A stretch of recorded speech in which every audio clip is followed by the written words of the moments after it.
नमस्कार, मैं संजय शुक्ला। आज हम ऐसी शक्तियों के बारे में बात करेंगे जो कि दिखाई तो नहीं देती है, लेकिन असर बहुत गहरा डालती है। चाहे हम बात सोचने की करें, चाहे समझने की करें, व्यवसाय की करें, करियर की करें या फिर अपने भाग्य की ही क्यों ना करें, ये शक्तियों का प्रभाव से कोई भी व्यक्ति अछूता नहीं रहा है। आखिर ये शक्तियां प्रभाव क्यों डालती हैं और इनका प्रभाव कैसा होता है, इसके साथ ही इनके दुष्प्रभाव से बचने के क्या उपाय होते हैं, यह सब जानने के लिए बैतुल वाणी के रूबरू कार्यक्रम में खास मेहमान के रूप में प्रसिद्ध ज्योतिषाचार्य एवं वास्तुविद डॉक्टर वर्षा पाठक जी मौजूद है, जिनसे हम प्रश्न करेंगे और हमें पूरी उम्मीद है कि हमारे और हमारे दर्शकों की जिज्ञासा को शांत करने का ये पूरा प्रयास करेंगी। बैतुल वाणी के रूबरू कार्यक्रम में मैडम आपका बहुत बहुत स्वागत। नमस्कार। हमारी शुरुआत हम सबसे बड़े ग्रह सूर्य से ही करते हैं। सूर्य के बारे में अक्सर कहा जाता है कि सूर्य जिसका मजबूत हो तो उसकी चांदी रहती है, जी। या सूर्य अगर कमजोर हो तो उसको बहुत सारे नुकसान उठाने पड़ते हैं। तो आप सूर्य के बारे में विस्तार से बताएं। देखिए, सूर्य को ग्रहों का राजा कहा गया है और ज्योतिष शास्त्र का जनक भी सूर्य को ही मानते हैं। तो जब ग्रहों का राजा यानी आपकी पत्रिका में सूर्य आपके आत्मबल का, आपके आत्मसम्मान का, सरकारी लाभ का, राज्य योग देने वाला ग्रह माना गया है। और पत्रिका में कारक भी, जो कारकत्व है सूर्य का, वो आपको आपके पिता के द्वारा, आपके सूर्य आपके नाम, फेम, यश सब कुछ देने वाला ग्रह है। यदि किसी की पत्रिका में सूर्य मजबूत है, जैसे हम लोग मानते हैं कि 3, 6, 10, 11 भावों में सूर्य बैठा है, तो वह मजबूत सूर्य है। यदि सूर्य मजबूत होता है तो वो व्यक्ति बहुत उच्च पद पर, जितने भी आईएएस, आईपीएस, आईएफएस, इन सबको देखा जाए तो सबकी पत्रिका में सूर्य बहुत मजबूत देखा जाता है। दूसरा, आपको सरकारी लाभ, कोई सरकारी योजनाएं हैं, आप कोई ऐसा व्यापार करते हैं जिसमें आपका सरकार से आपको लाभ लेना है, वो भी आपको सूर्य ही दिलवाने वाला ग्रह होता है। और अगर किसी की पत्रिका में सूर्य कमजोर है, तो वो आपको कई प्रकार की, जैसे आंखों का कारक, आपके कॉन्फिडेंस में कमी, आपको हृदय रोग, आपको हड्डियों के रोग, आपके नेत्र विकार, ये सब बीमारियां भी सूर्य ही देता है। तो सूर्य को अगर आपको ठीक रखना है या आप अच्छा रखना चाहते हैं, तो सबसे ज़्यादा ज़रूरी है कि आप सुबह सूर्य को जल चढ़ाएँ, गायत्री जाप करें, अपने पिता का सम्मान करें, अपने पिता तुल्य व्यक्तियों का सम्मान करें, तो सूर्य आपका अच्छा फल आपको देगा। अगले अपन ग्रह चंद्रमा की अगर बात करें जी सर। तो चंद्रमा का संबंध माँ से रहता है जी। और इसका पानी से बहुत ज्यादा संबंध रहता है और हमारे शरीर में भी लगभग 90 से 95% पानी रहता है। अक्सर जब अमावस्या या पूर्णिमा आती है, उधर समुद्र में ज्वार भाटे चलते हैं, इधर मन में उथल पुथल चलती है। जी, बिल्कुल। अगर हम आत्महत्या का रेशो देखें तो अमावस्या पूर्णिमा को बहुत ज्यादा होता है। तो क्या चंद्रमा इतना ज्यादा प्रभावित करता है? जी। देखिए, चंद्रमा को कहा गया मनुष्य जात, यानी मन का कारक चंद्रमा है। यदि सूर्य को पत्रिका में राजा का स्थान प्राप्त है, तो चंद्रमा को रानी का प्राप्त। चंद्रमा हम पत्रिकाओं में देखते हैं, वैसे भी हमारी जब जन्म पत्रिका बनती है तो चंद्रमा जिस राशि में होता है वो हमारी जन्म राशि होती है। यानी जब हमारे शरीर में 80% पानी है तो हमें सबसे ज्यादा प्रभावित करने वाला ग्रह भी चंद्रमा भी है। यानी यदि हम किसी शुभ कार्य को करने जाते हैं या कोई व्यवसाय के लिए जाते हैं तो हम चंद्र बल देखते हैं। यानी चंद्रमा उस दिन आपकी राशि से चौथा, आठवां, 12वां तो नहीं है, नहीं तो आपका 80% काम वैसे ही खराब हो जाता है। चंद्र बल देख के अपने यहाँ काम, विवाह, इन सब में चंद्र बल को देखा जाता है। चंद्रमा माँ का कारक है और यदि चंद्रमा खराब है, चंद्रमा अस्त है, चंद्रमा कमजोर है, तो आप ये मान के चलिए कि इंसान का मानसिक स्तर अच्छा नहीं होगा। जितने भी डिप्रेशन के पेशेंट होते हैं, उनमें चंद्रमा कमजोर देखा जाता है। राहु चंद्रमा की युति हो जाएगी, सूर्य चंद्रमा की युति हो जाएगी, ग्रहण दोष हो जाएगा।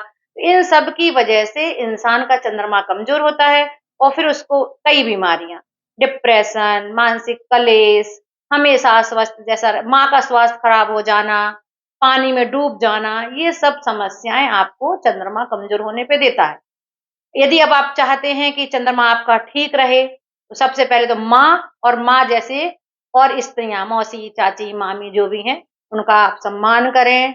आप शिव जी की पूजा करें। आप चांदी के गिलास से पानी पिएं और चंद्रमा को अर्घ दें। दूध का दान करें। इन सबको करने से आपका चंद्रमा मजबूत होता है और आप अपनी अच्छी मानसिक स्थिति को प्राप्त करते हैं। अगले ग्रह हम मंगल की बात करते हैं। ये ऊर्जा, साहस और क्रोध के लिए जाना जाता है। इसमें जी एक्सीडेंट का क्या रोल होता है मैम?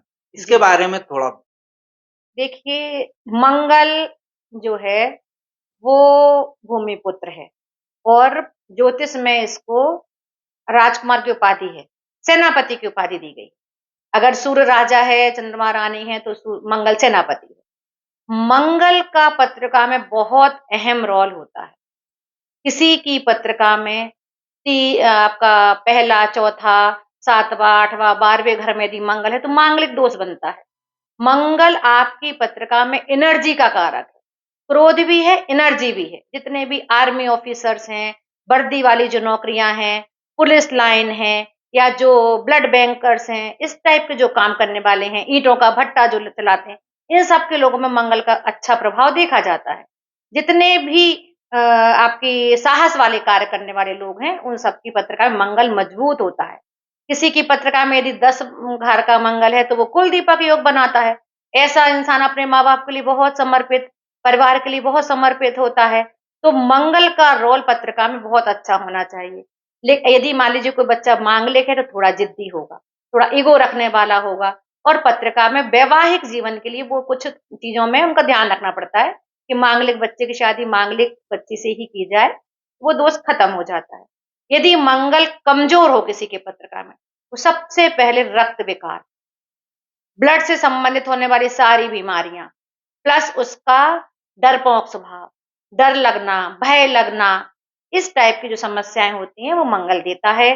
तो मंगल को अगर आपको ठीक रखना है, मजबूत रखना है, तो आपको हनुमान जी की उपासना, खैर के पेड़ लगाना, उसकी लकड़ी से हवन करना और हनुमान जी की साधना करना, इन सबको करने से आपका मंगल मजबूत होता है। आपको रक्तदान जरूर करना चाहिए। जिनका मंगल कमजोर है उनको रक्तदान जरूर करना चाहिए। अब हम बुध की बात करते हैं। बुध ग्रह के बारे में अक्सर ये कहा जाता है कि बुध एक ऐसा ग्रह है जो कि बुद्धि, वाणी और व्यापार में अहम रोल निभाता है। इसके साथ ही हम ये भी जानना चाहेंगे कि बच्चों की पढ़ाई में बुध ग्रह का क्या रोल होता है? देखिए, बुध को हमारे ज्योतिष में राजकुमार की उपाधि दी गई है, राजकुमार है। तो बुध वाणिक ग्रह है। बुध आपको युवावस्था यानी बच्चों की पढ़ाई की उस समय तक बुध आपका कारक होता है। बुध वाणी का कारक है। बुध आपकी बुद्धि का कारक है और आपकी स्किन, आपकी त्वचा, आपका पेट, इन सब का कारक बुध होता है। तो बुध बहन, बेटी, बुआ से रिश्ते मजबूत रखने पर बुध आपका अच्छा होता है। बुध एक नपुंसक ग्रह भी है। तो यदि बुध मतलब बुध का स्वभाव ऐसा है कि वो जिस ग्रह के साथ बैठता है वो उसी के जैसा अपना नेचर बना लेता है। तो बुध को आप अगर राहु के साथ बैठा दीजिए, आपका बहुत अच्छा राहु हो जाएगा। ऐसे ही बुध अगर अकेला है तो उस निर्दोष बुध को ठीक रखने के लिए आपको चाहिए कि आप हरा चारा गाय को खिलाएं, आप किन्नरों को दान करें, आप बहन बेटी बुआ का सम्मान करें, हरे मूंग दान करें, हरे वस्त्र दान करें और प्लांट्स की सेवा करें। जो व्यक्ति प्लांट्स की सेवा करते हैं, पेड़ पौधों को समझते हैं, पौधे दान करते हैं, उनका बुध ठीक होता है। तो ये हरा रंग इसका कारक है। तो अगर आपकी पत्रिका में बुध मजबूत है तो आपको पत्रकारिता, आपको आपका पब्लिश होने वाली चीजें, इन सब में आप अपना आपका चार्टेड अकाउंटेंट, आपका सीएस, सीए, एमबीए, मैनेजमेंट, इन सब में बुध आपको अच्छे रिजल्ट्स देता है। यदि कमजोर है तो आपको बुध के उपाय करना चाहिए, गणेश उपासना करना चाहिए, गणेश चतुर्थी का पाठ करना चाहिए, गणेश जी को दूबा चढ़ानी चाहिए। इन सब से आपका बुध मजबूत हो जाता है। जैसे मैंने पूछा था कि बच्चे जी बच्चे का बुध के जी इसमें क्या रोल रहता है, और इसके साथ में मैम ये भी बताइएगा कि अगर कोई बच्चा पढ़ाई करने के लिए बैठ रहा है तो उसका सिटिंग अरेंजमेंट जो है ये जी, किस दिशा में होना चाहिए जो अच्छा उनके लिए बिल्कुल सही। साबित हो। जी, देखिए बुध बच्चों के लिए तो बहुत मजबूत होना हमें करना पड़ता है। देखिए अगर बुध वीक है तो बच्चा हकलाता है। हकलाहट, स्पष्ट नहीं बोलना ये बुध कमजोर की निशानी है।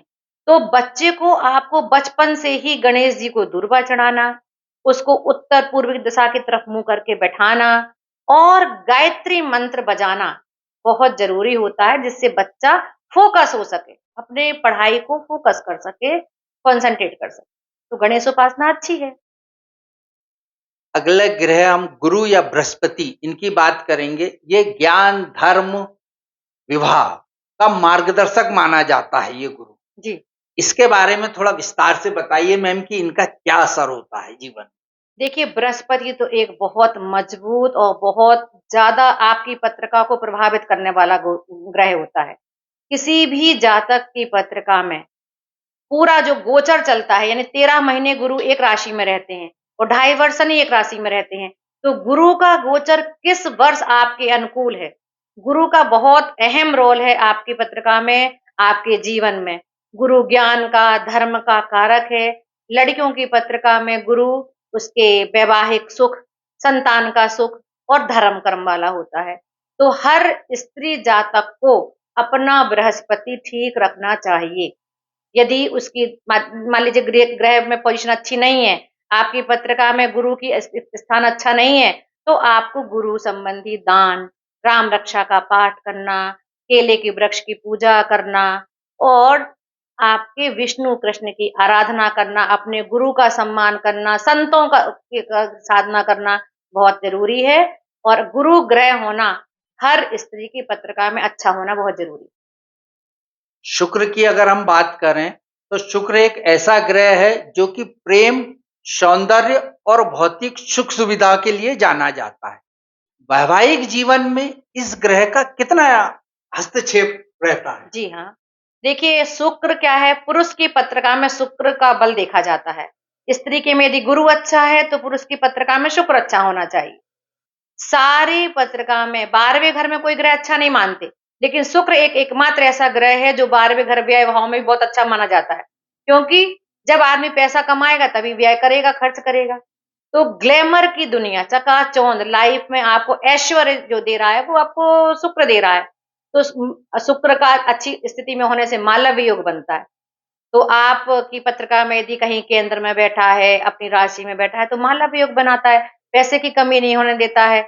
अच्छा घर, अच्छा मकान, अच्छा वाहन, ये सब सुख देने का कारक बृहस्पति होता है। और पुरुष की पत्रिका में शुक्र अच्छा होने से उसका दाम्पत्य जीवन भी अच्छा रहता है। तो शुक्र के लिए अच्छा रखने के लिए चाहिए आपको अपना चरित्र अच्छा रखना। आपको अपनी हर स्त्री का सम्मान करना, अपनी पत्नी को खुश रखना, उसकी इज्जत करना, ये सब करने से शुक्र अच्छा होता है। साफ-सफाई से रहना बहुत ज़रूरी है। आप जितने साफ-सफाई से रहेंगे, आपका शुक्र उतना ही अच्छा रहेगा। शुक्र अगर कमज़ोर होता है तो बहुत सारी संतान उत्पत्ति में कमी हो जाती है, आपका चरित्र खराब हो जाता है, ऐश्वर्य कम हो जाता है। ये सब शुक्र के कमी होने के लक्षण हैं। कहीं मैंने मैम किसी महात्मा के मुँह से सुना था कि जैसे ही आप घर में जा रहे हो और देख लो अगर बड़े बुजुर्ग और बच्चे अगर नहीं हैं, तो जाते साथ आपको पत्नी का आलिंगन करना चाहिए। हुँ।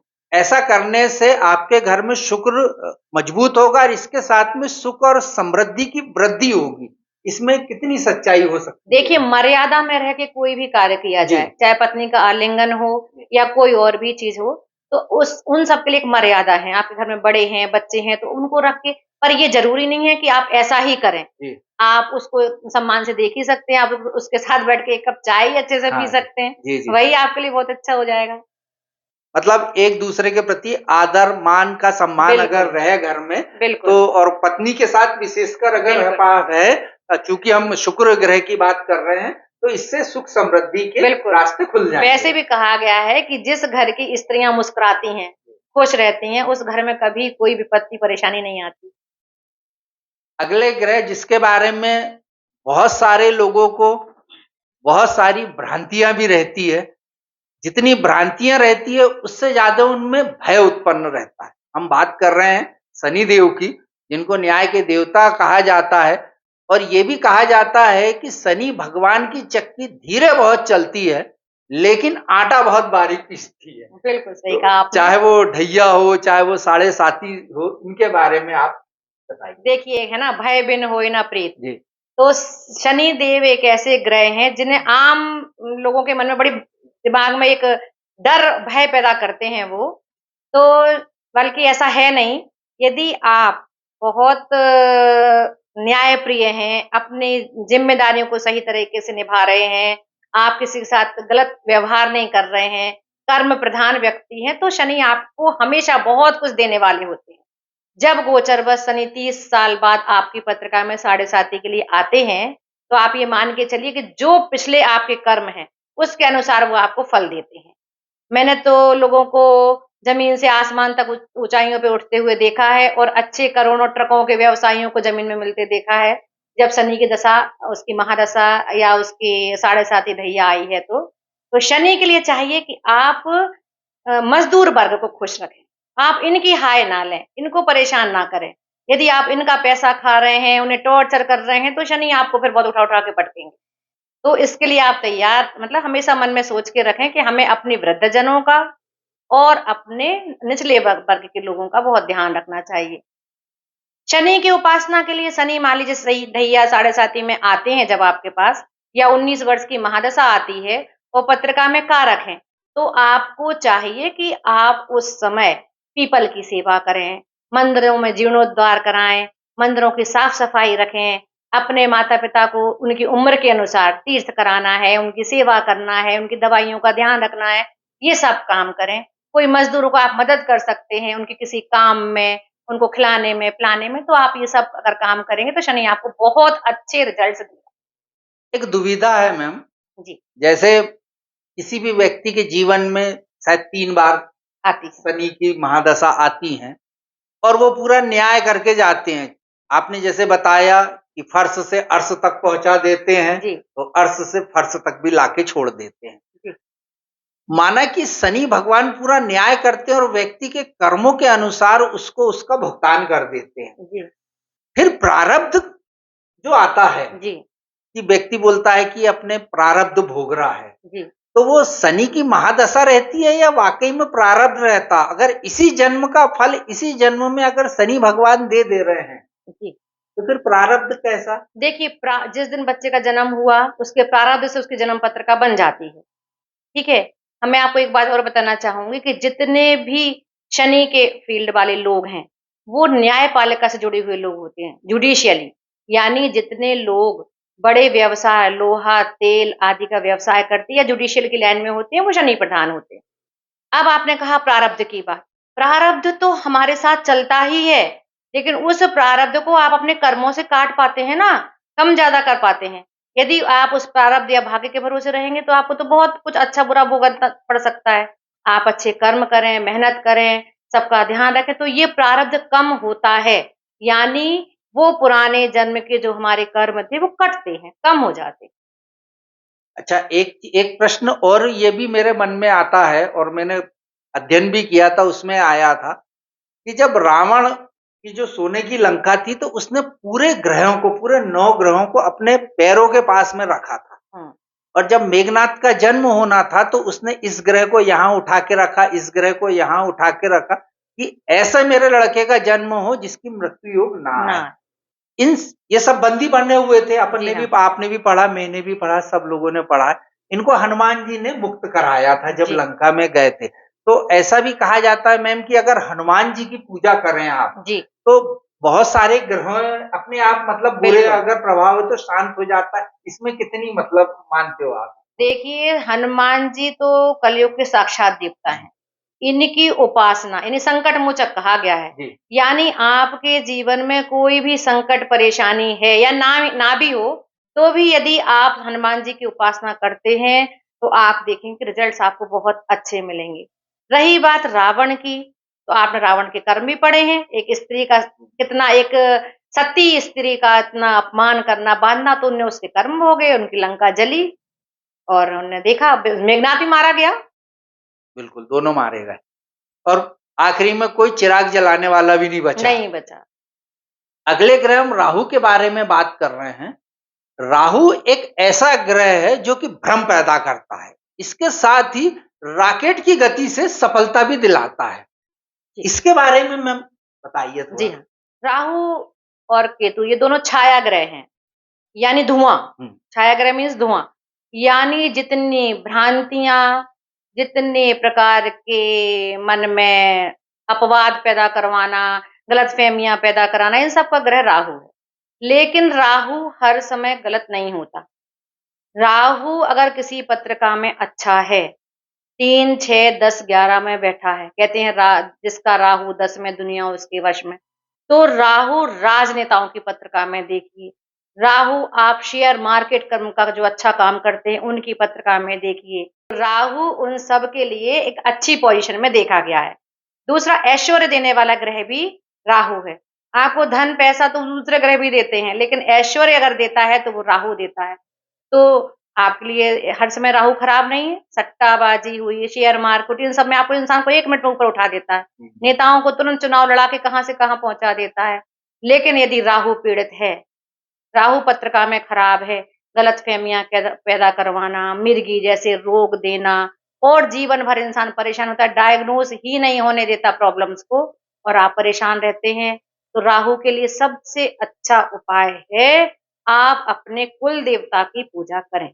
आप अपने कुल देवता का स्थान पर जाएं, पूजा करें, चींटियों को दाना डालें, अपने घर में मोर पंख रखें, क्योंकि राहु एक सांप का अगला भाग है, केतु पिछला और राहु अगला। तो राहु सिर है, खाटू श्याम जी की उपासना करें, सिर की उपासना करें आप, तो राहु आपका बहुत अच्छा हो जाएगा। मैम ये भी कहते हैं कि जो 4 अंक के हैं, जी 13 तारीख में जी जिनने जन्म लिया है, जी इनकी जबान पे राहु रहता है। जी जैसे हमारे ये जो पूरे बैतुल वाणी जो ग्रुप है, इसके जो ग्रुप हेड है जी ना, नवनीत जी, मैं हो गया, हमारी भी 13 तारीख ही है। तो इसका क्या फर्क रहता है मुंह पे रहना, मतलब जबान पे राहु के रहने से, या और भी अपन बात करें कि जिसकी भी जबान पे राहु रहता है, इसका क्या असर हो सकता है? देखिए, राहु 4 अंक खराब नहीं होता। जी राहु यदि आप 4 अंक वाले सभी लोगों का मानते हैं, न्यूमरोलॉजिकल अगर हम देखते हैं तो जी 4 अंक का स्वामी राहु है। जी लेकिन राहु आपको संचार, सोशल चीजों में, आपको इन सब में बहुत ऊंचाइयां पहुंचाने वाला ग्रह माना गया है राहु। जी। जितने भी आपके सोशल हैं काम करने वाले, सोशल मीडिया वाले, उनके लिए राहु बहुत अच्छी तरक्की देने वाला ग्रह है। तपाक, स्ट्रेट फॉरवर्ड जवाब दे देना, बोल जाना, इन सब में थोड़ा राहु रोल अदा करता है, जब बशर्ते राहु का संबंध सेकंड हाउस से हो, वाणी घर से हो। हर समय ऐसा नहीं होता, जब राहु अगर वाणी के घर में बैठता है तो कराता है, मतलब खान पान का शौकीन भी बनाता है। ये लोग सोचते भी नहीं कि सामने वाले को क्या बुरा लग सोचेगा? रहा है, अच्छा लग रहा है, बस बिल्कुल जो मन में आया वो बोल दिया। जी, बादाम अखरोट खाएं आप लोग। जी अगला हम बात कर रहे हैं केतु के बारे में। जी मैम इसके बारे में कहते हैं कि आध्यात्मिकता से जुड़ा हुआ ग्रह है, और जिस पे प्रबल हो जाता है तो उसको दिन दुनिया सुख संसार से मुक्ति हो जाती, विरक्त हो जाता है और वो वैराग्य की ओर अग्रसर हो जाता बिल्कुल सही कहा आपने, केतु वैराग्य का ग्रह है। और मैंने तो ये देखा, कहीं गुरु से भी ज्यादा असरकारक ग्रह केतु है। है। हाँ कहते हैं कि जिनका केतु अंक यानी 7 अंक का स्वामी भी केतु है, तो कहते हैं भाई इनकी वाणी से बचिए। सब इनका, अगर इन्होंने किसी को श्राप दे दिया तो तुरंत लग जाता है। केतु अगर 12वें घर में है तो मोक्ष का कारक है, उस इंसान का दूसरा जन्म, अगला जन्म नहीं होता। नहीं होता। तो केतु, जितने भी साधु सन्यासी हैं उनकी पत्रिकाओं में आपने देखा होगा 12वें घर में केतु देखा जाता है। चाहे आप विवेकानंद को देख लीजिए, स्वामी रामहंस को देख लीजिए, पर इन सब की पत्रिकाओं में केतु का अच्छा अहम रोल रहा। तो केतु विरक्ति का, संन्यास का कारक है। और इसका दूसरा नाम ध्वज है, ध्वज झंडा, यानी केतु धर्म पताका फैलाने वाला ग्रह है। अगर आपकी पत्रिका में केतु मजबूत है तो आपकी धर्म पताका फैलेगी। केतु का सिर नहीं होता, आदमी घर छोड़ के अगर कमजोर पत्रिका में है तो जो बच्चे घर छोड़ के भाग जाते या निकल जाते हैं, तो उसमें केतु का सबसे अहम रोल है। तो केतु के लिए चाहिए कि आप पक्षियों को दाना डालें, इनके आराध्य देव गणपति हैं, गणपति शीर्ष का पाठ करें, और केतु के लिए आप संतों की सेवा करें। जो संत हैं, आध्यात्मिक गुरु हैं, इनका सम्मान करें, तो आपका केतु अच्छा रहेगा, आपकी धर्म पताका फैलेगी। मैम, कर्म और भाग्य, जी, मेरा ऐसा मानना है व्यक्तिगत कि अगर आपके भाग्य में लिखा हुआ है तो भाग्य आपसे कर्म करा लेगा, लेकिन अगर भाग्य में ही नहीं लिखा है तो आप कितने भी कर्म कर लो कोई फर्क नहीं पड़ेगा। इसको आप क्या मानेंगे? देखिए ऐसा बिल्कुल भी नहीं है, गीता में कहा गया है कर्म प्रधान होना चाहिए। हम्म, हम भाग्य के भरोसे बैठकर और बैठ जाएं कि मैं भाग्य में रोटी लिखी है मिल ही जाएगी, ऐसा बिल्कुल नहीं है। आप अच्छे कर्म करेंगे, अच्छी मेहनत करेंगे, आपको भाग्य अपने आप उसके हिसाब से बनता जाएगा। लेकिन फिर भी हम अपने बच्चों को हमेशा ये आशीर्वाद देते हैं कि बेटा भाग्यशाली रहो। आपने देखा है 5 जब कुंती ने अपने बच्चों से लास्ट अंत में यही कहा कि मैंने अपने बच्चों को महान बनाया, लेकिन हमने कभी उसको भाग्यशाली होने का आशीर्वाद नहीं दिया। इसलिए हमें अपने बच्चों को हमेशा ये कहना चाहिए कि बेटा आयुष्मान भव लेकिन भाग्यशाली भी रहो। भगवान तुम्हारा भाग्य साथ दे और तुम आगे बढ़ो। तो कर्म और भाग्य तो एक गाड़ी के 2 पहिए हैं, जिसमें हमें भाग्य में लिखा है तो मिलेगा ही, लेकिन उसके लिए आप अच्छे कर्म ज़रूर करें। मेरा प्रश्न मैं ये है मैम, और मैं कई आपको उदाहरण भी दे सकता हूं कि मैंने देखा प्रतियोगी परीक्षाओं में जी, नॉमिनल नंबर से पास हुए, फिजिकल टेस्ट में फेल हो गए जैसे तैसे करके, लेकिन उनका चयन हो जाता है, जी। और जो टॉप टॉप जाते हैं उनका चयन नहीं होता है। यही उनका भाग्य और उनकी पत्र का साथ दे जाती है। तो वही मेरा कहना है कि अगर आपके भाग्य में लिखा हुआ है तो वो थोड़ा बहुत कर्म भी करा ही लेगा आपसे कि बिल्कुल, वहां तक पहुंचा दे। बिल्कुल पहुँचा देगा आपको वहाँ तक। आप ये मत सोचिए कि आपका बच्चा एवरेज है हाँ और टॉपर नहीं रहा तो जी, वो आगे नहीं पहुँच सकता। उसकी किस्मत में उस समय कौन-सी महादशा आ जाएगी हाँ और कौन-सी चीज़ उसको आगे ले जी, जाएगी, ये आप नहीं जान सकते। मतलब भाग्य अपना कर्म करा ही लेता है। बिल्कुल करा लेता लेकिन अगर आप कितना भी कर्म क्यों ना करें, अगर आपके भाग्य में नहीं लिखा है तो आपको नहीं मिल है। नहीं पाएगा, मिलेगा क्योंकि वो जीवन में वो दशा ही नहीं वो आएगी दशा ही आपकी। नहीं आएगी, है ना? एक और मैम प्रश्न जो हमेशा मतलब लोगों के विषय में चर्चा का विषय बना रहता है कि दक्षिण मुखी चाहे मकान हो, दुकान हो, ये नहीं लेना चाहिए। इस पे थोड़ा प्रकाश डालिए ना। ये बिल्कुल गलत भ्रांति है लोगों के मन में कि दक्षिणमुखी मकान हमेशा खराब होता है। दक्षिण दिशा यम की दिशा है, तो लोग सोचते हैं कि अरे दक्षिण दिशा तो खराब है, मंगल की दिशा है, यहाँ यम का वास है तो ऐसा होगा। ऐसा बिल्कुल भी नहीं होता। दक्षिण मुखी प्लॉट या मकान का अगर वास्तु के अनुसार निर्माण कराया जाए, उसमें उसके सब कोनों में जो जिस देवता का वास उस हिसाब से अगर आप निर्माण करते हैं, तो आपको दक्षिण मुखी मकान कभी परेशानी नहीं देता। जितने भी आर्मी ऑफिसर्स हैं, वर्दी वाले हैं, साउथ इंडियंस हैं, बल्कि पुलिस वाले तो हमेशा दक्षिणमुखी मकान में जाना चाहते हैं, ताकि वहाँ का स्वामी मंगल है, वो पराक्रम कर सकें। तो ये दिमाग में नहीं रखना चाहिए। तो मंगल दक्षिण दिशा के हिसाब से उसका वास्तु करके मकान को बनाना चाहिए। एक और मेरे मन में ये प्रश्न उठ रहा है आपसे चर्चा करने के दौरान कि किसी व्यक्ति के ग्रह बहुत अच्छे हैं, लेकिन उसके घर या प्रतिष्ठान का वास्तु ठीक नहीं है, जी, असर किसका चलेगा? दोनों का होगा। जब तक उसकी अच्छी महादशा चलती रहेगी, हम्म, मान लीजिए शुक्र की चल रही 20 साल की, शुक्र बहुत कारक है, तब तक वो उसमें एवरेज। लेकिन यदि वास्तु भी संग में अच्छा है और आपका ग्रह भी अच्छे हैं, तो आप बहुत ज्यादा तरक्की करेंगे। और दोनों और में से एक खराब और है दोनों तो? में से एक खराब है तो थोड़ा-थोड़ा ठीक-ठाक चलेगा। लेकिन जब महादशा कोई बिगड़ेगी, खराब समय आएगा, तो वो वास्तु भी फिर आपको बहुत परेशान करेगा। तो वास्तु को कुछ मेजर, मैं कहती हूँ बहुत अंधविश्वास के साथ मत चलिए, पर कुछ वास्तु मकान का, जैसे नॉर्थ ईस्ट कोना है, वहां पर किचन नहीं होना, टॉयलेट नहीं होना, साउथ वेस्ट आपके पूर्वजों का स्थान है, वहां साफ सुथरा रहना, अग्निकोण में किचन रहना, यानी मंदिर, आपका शयन कक्ष और आपका टॉयलेट, इन सबको सही दिशा में होना बहुत जरूरी है।